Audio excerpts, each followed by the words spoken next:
What's up everyone? Welcome to the Hello Trash Garage channel. On today's episode, I'm going to be introducing the new project to the channel. It is a $400 non-running 1992 Honda EG hatchback. I'm excited to have this because a lot of my other friends have this same platform or chassis. This build series is just going to be getting the car running and roadworthy. Nothing crazy that'll come after this portion because priority, right? With that, there's already a bunch of parts and content coming. Let's jump into it. So here we have it. As you can see, it does have some missing pieces. Some body work needs to be done. Headlight is, I think both of them, no, just this one is broken along with the side marker. This one's actually fine. It's not horrible, honestly. Let me show you the back.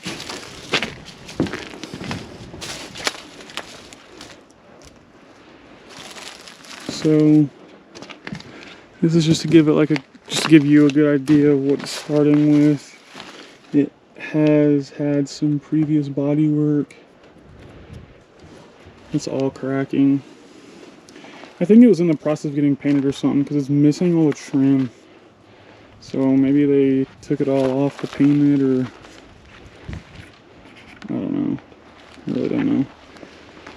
I can pop this.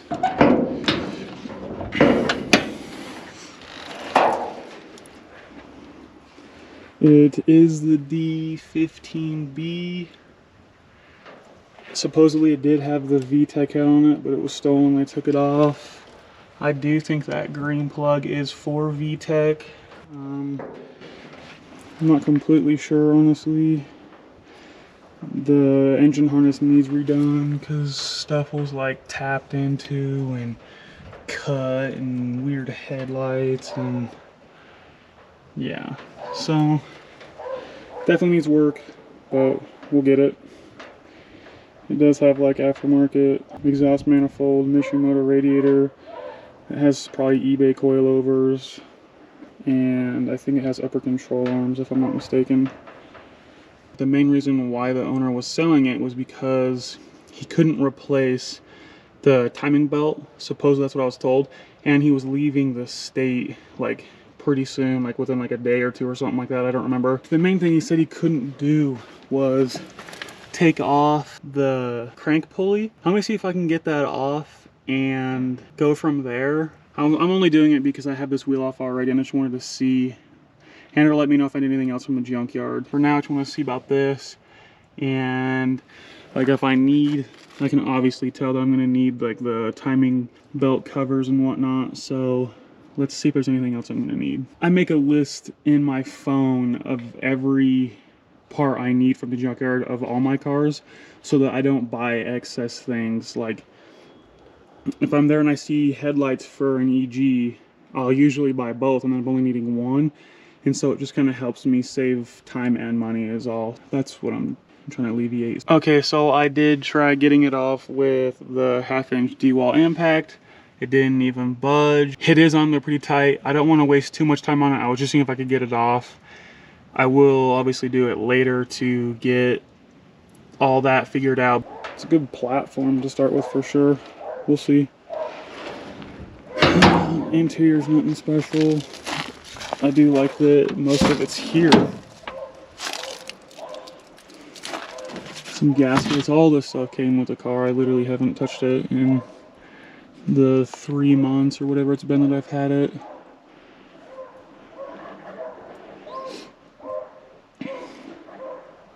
I can't stand that shifter, so I'll work on that. The rear is missing the hydraulics, like the shocks, and it's missing a little pull thing in the windshield wiper, and also the locking mechanism. Yeah, I haven't went through this car. Like I literally pulled up, put on the trailer, gave them money and left, and then dropped it back here, and that was it. But it's clean for what it is. $400. can't really complain, right? So one of the first things I'm going to address is the wheels and tires slash lug nut area, I guess, of the car, because I found a decent set at the junkyard, and I'm curious to see what they look like. Yeah, these are just bad. Like, I'll show you the back. The back's worse. It's obviously got this broke one, two-ish ones okay, and then a missing one. But the back,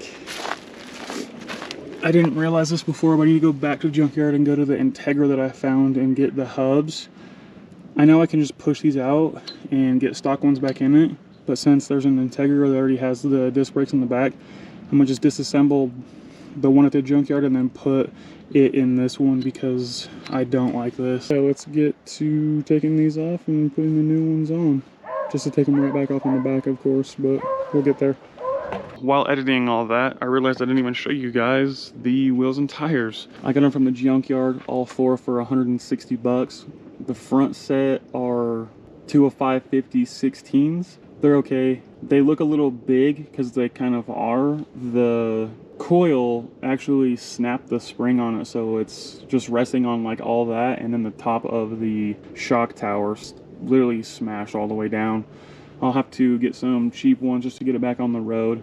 And then in the rear, it is 205/45 16, a little bit more rubber bandy. I don't want to decide what size to get just yet until it's actually at the right ride height. These look good, but I have a feeling they're more expensive and they're going to be less comfortable on the road just because of the size. We'll see. It's going to come down to ride quality and price, and I don't know, I haven't priced them or anything like that. I just seen them. They're on an EG and just scooped them up. They were way better than the last shitty ones that were on there. So I wanted to do a quick one more walk around now that I have the car in the driveway. Just to get some like decent before footage, you know. Diesel says hi.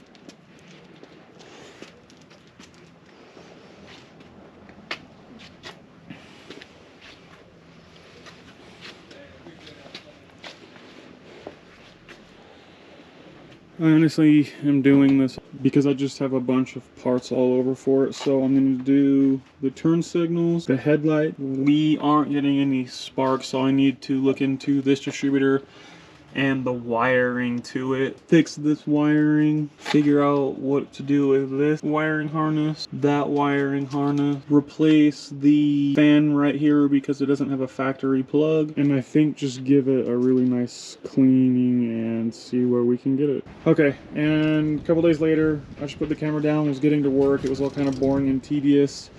The brackets right here that hold the headlight and the fender along with the windshield wiper reservoir were missing, same as the other side. Thankfully the junkyard had them. If anyone cares, the floor door bracket is different than the sedan and coupe, so make sure you get the Cooper hatchback if you are missing those, because the sedan, the bolt hole is slightly off. You could just drill it if you had to, but I just wanted like the OEM finish, if you will. And we did rip off the cover and put the timing belt back on, and I left off at putting the alternator belt on. Also, I did get the fan on for the radiator, and then I kind of got to the point where I was like, you know, working on this car doesn't make a lot of sense if it doesn't run.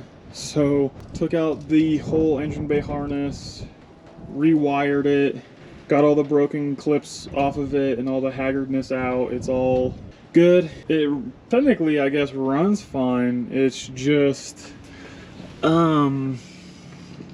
yeah, there's a lot of coolant coming out of the exhaust.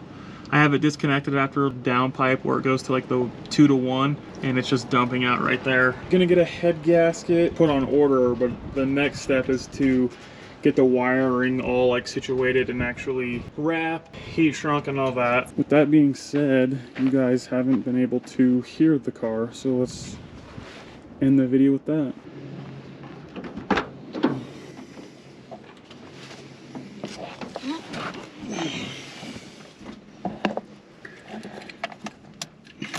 It is a little cold this morning in Colorado. And then once I start this, the dog's probably gonna start barking. So I don't want this to be a straight cliffhanger video. It was a lot longer than I thought when I was editing it, and I appreciate anyone that likes and comments on this video. And if you want to keep up with the build, go ahead and subscribe to the channel. With that being said, I'm going to end it after this starts because of those dogs. So here we go. It does need a new tumbler because of this.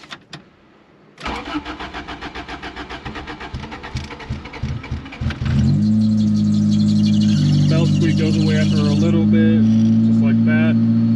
And so, as always, keep turning those wrenches. Later.